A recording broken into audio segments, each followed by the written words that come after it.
আসসালামু আলাইকুম। আশা করি সকলে ভালো আছেন। আজকে আমি আপনাদের সাথে আলোচনা করব বীজগণিতের মান নির্ণয় নিয়ে। যদি আমাদের গণিত প্রশ্নের মধ্যে এই রকম প্রশ্ন থাকে তাহলে কিন্তু আমাদের সমাধানটা সূত্রের আকারে পুরো অঙ্কটা করে দেখিয়ে দিতে হয়।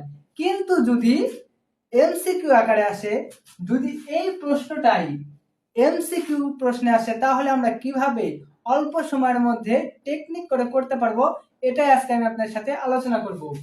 যদি আমার এমসিকিউ প্রশ্ন এরকম থাকে, আমাকে খেয়াল করতে হবে চলকের কোনো পাওয়ার আছে কিনা। যেহেতু এখানে চলকের উপরে কোনো পাওয়ার নাই আর চলকের মান দেওয়া আছে 3, তাহলে আমরা 3টা আগে নিই। এরপর আমাকে খেয়াল করতে হবে কোনটার মান বের করতে বলা হয়েছে। এখানে বর্গের মান বের করতে বলা হয়েছে না, তাহলে এখানে বর্গ করে দেই। তার সাথে 2 বিয়োগ করে দিলে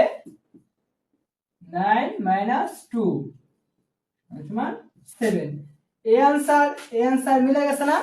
এভাবেই এমসিকিউ আসলে অল্প সময়ের মধ্যে বের করতে পারি। এখন আসি, যদি আমার চলকের মান দেওয়া থাকে, যদি চলকের মান স্কয়ার থাকে এবং যে মানটা বের করতে বলা হবে সেটা কিউ থাকে,